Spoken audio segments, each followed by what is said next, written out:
ദൈവനാമത്തിന് മഹത്വം ഉണ്ടാകട്ടെ. നാഷണൽ അപ്പോസ്തോലിക് മിനിസ്ട്രിയുടെ വചനധ്യാനത്തിലേക്ക് ക്രിസ്തുയേശുവിൻ്റെ ധന്യനാമത്തിൽ ഏവർക്കും സ്നേഹവന്ദനം. ഇന്നത്തെ നമ്മുടെ അല്പസമയത്തെ ചിന്തയ്ക്കായിട്ട് ഞാൻ എടുത്തിരിക്കുന്ന വേദഭാഗം 1 കൊരിന്ത്യർ 15-ാം അധ്യായത്തിൻ്റെ 12-13 വാക്യങ്ങളാണ്.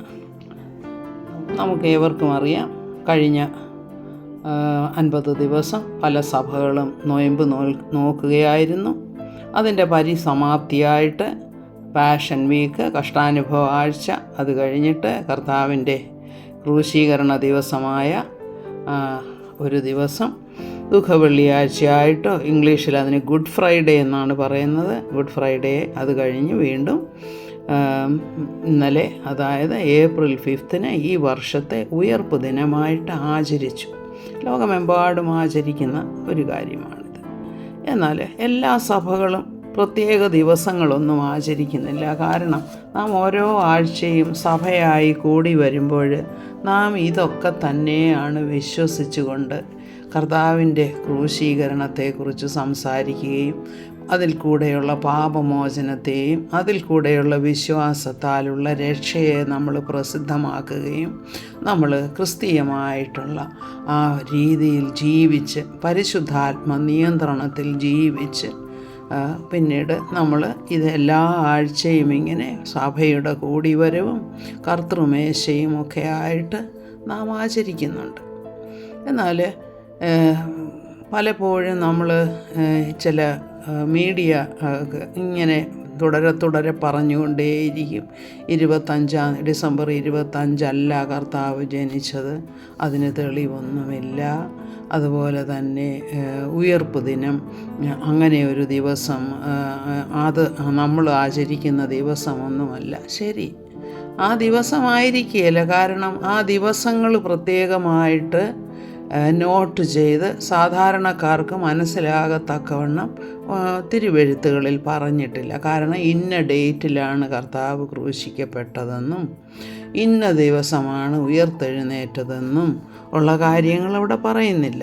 ഡേറ്റും ദിവസങ്ങളുമൊക്കെ പക്ഷേ ചരിത്രകാരന്മാർ അത് കണക്കാക്കി അത് പിന്നീട്, അതായത് പണ്ട് BC എന്നായിരുന്നല്ലോ അറിഞ്ഞിരുന്നത്, പിന്നീട് AD ആനോ ഡൊമിനി, അതായത് ഇയർ ഓഫ് ദ ലോർഡ്, ഇങ്ങനെ കാൽക്കുലേറ്റ് ചെയ്തൊക്കെ വന്നപ്പോഴാണല്ലോ ഇന്നത്തെ ഈ ക്രിസ്തു വർഷമെന്നുള്ള AD ആയിട്ട് നമ്മൾ കണക്കാക്കുന്നത്.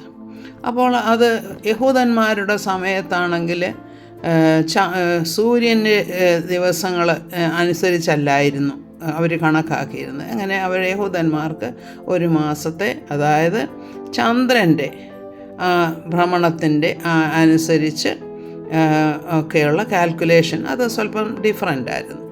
എന്നാൽ ഇന്ന് നമ്മൾ ക്രിസ്തു വർഷം പറയുമ്പോൾ അവിടെ സൺഡേ, മൺഡേ എന്നൊക്കെ പറയുന്നത് തന്നെ അതൊക്കെ പ്ലാനറ്റ്സിൻ്റെയും സ്റ്റാർസിൻ്റെയും ഒക്കെ പേര് വെച്ചൊക്കെയാണ് പറയുന്നത്. അപ്പോൾ നാം എന്തുകൊണ്ട് ഈ ഒരു പരിഹാസത്തിന് പലരും വിധേയരായി തീരുന്നത് എന്തുകൊണ്ടാണ്? അപ്പോൾ പറയും, അത് 25-ാം തീയതി പിന്നെ ഡിസംബർ അല്ല, ശരി അല്ല. പക്ഷേ ക്രിസ്തു ജനിച്ചത് സത്യമാണല്ലോ, അത് ചരിത്രത്തിൽ എഴുതിയിരിക്കുന്നതുമാണല്ലോ. ക്രിസ്തു മരിച്ചു ഉയർത്തെഴുന്നേറ്റു എന്നുള്ളതും ചരിത്ര സത്യമാണല്ലോ. അപ്പോൾ നമ്മളത് കണക്കാക്കിയാൽ മതി. അപ്പോൾ ഈ ദിവസം കണക്കാക്കി ഇങ്ങനെ വെച്ചിരിക്കുന്നത് ശരിയോ തെറ്റോ ഇനിയിപ്പം നമുക്ക് ആരെയും പറഞ്ഞ് മനസ്സിലാക്കാനൊന്നും അത് സാധ്യമല്ല.